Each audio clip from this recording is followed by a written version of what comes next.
Hi students, in this video I will provide you with some information on the pen and ink technique. The ink technique is very ancient. Even the Egyptians created pictographs with reed pens on papyrus scrolls in 3000 BC. And here we see an example of this. It's interesting to think that the quill pen predates our modern writing tools, including the fountain pen and the ballpoint pen. It's important to mention that inkwash painting and calligraphy is a very traditional, important, and ancient art form from China. It was practiced by an elite class of scholars, and when they created these works, the goal was not to represent a subject, but rather to grasp its essence. So they would often pair landscapes with poetry. Here is another example. 19th century novels often included very detailed illustrations. What are the materials that you might use when working with pen and ink? Well, you can use a variety of pens. I highly recommend Micron pens. They are permanent pens with tiny nibs. They come in different sizes. The bigger nibs are good for larger areas, and the smaller nibs are good for smaller areas. But then there's an assortment of other tools. The dip pen, as the name says, is a kind of pen that you dip in a little ink reservoir. And when you pick up the ink, you might have some excess. You might have to tap it on the container before you draw with it. So here's an example of that.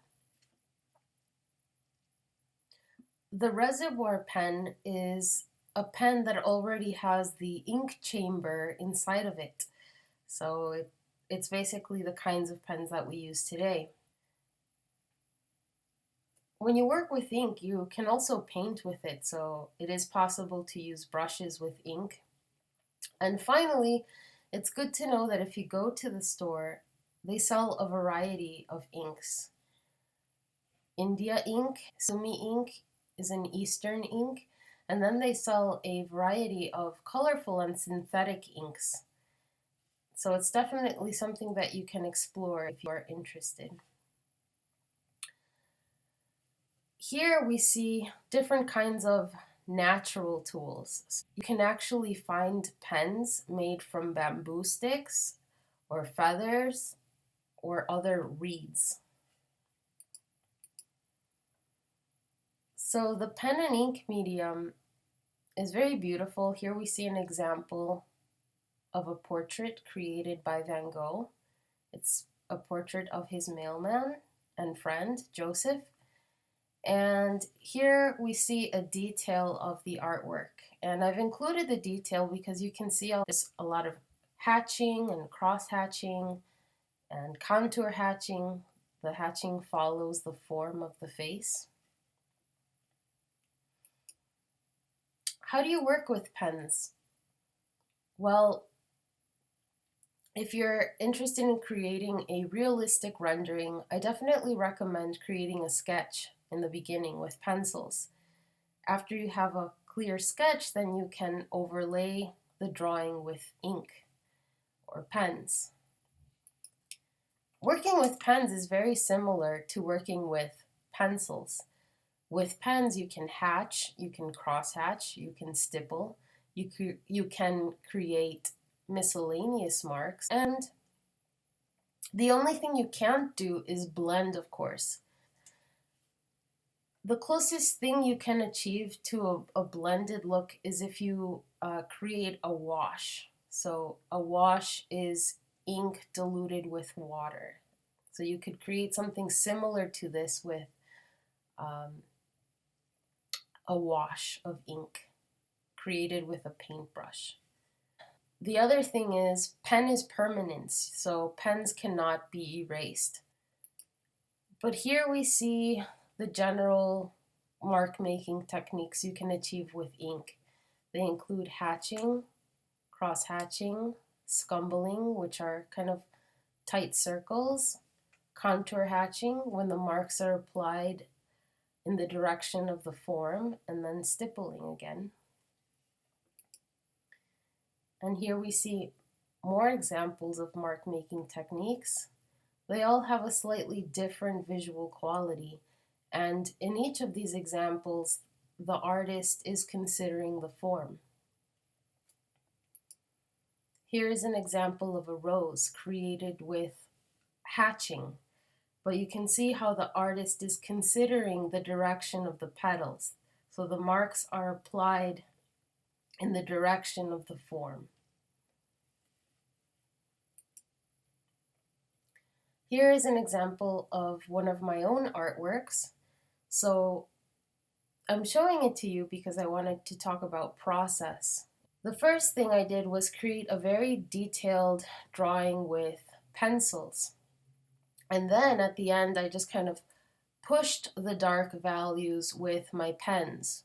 So the nice thing about pens, of course, is that you can achieve very rich darks. You could see how I applied lots of hatching and even cross hatching to achieve some of the fur texture. These smoother gradients were achieved with a paintbrush. For this week, we're just going to work with the pen. But if you want to work with washes on your own, that is something you can experiment with at home. I created this drawing on smooth Bristol paper. It's worth mentioning that ink techniques work better on heavier paper. So smooth Bristol paper is a great paper. You could even try creating ink studies on watercolor paper. For our own purposes, since we're only working with pens, the drawing paper that you have will work just fine for your pen drawing. Here we can see more examples of different textures produced with pens. You can even make up textures when working with this medium.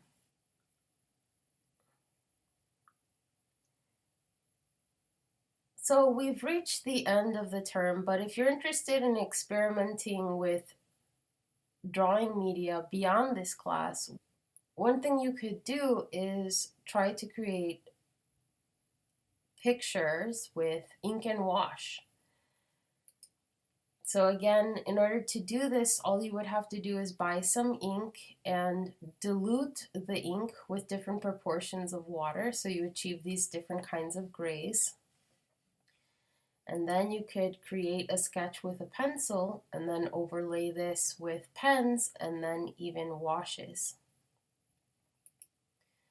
It is possible to achieve some expressive results with this medium. And of course, it can be applied to any subject, even figure drawing.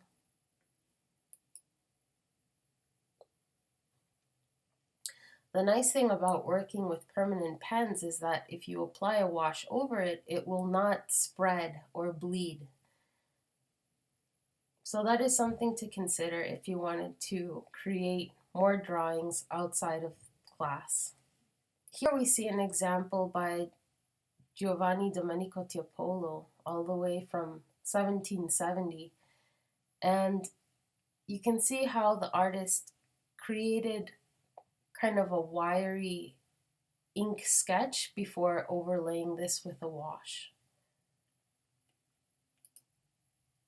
And here we see an expressive drawing created by French artist Daumier from the 19th century. He was a cartoonist who also created prints and sculptures. And here we see one more example by Kathy Kollwitz, who was a German artist. She created drawings and prints, and she lived through both world wars. She was good at capturing human emotion. And that's it for this video. I just wanted to provide you with a brief introduction to the pen and ink technique.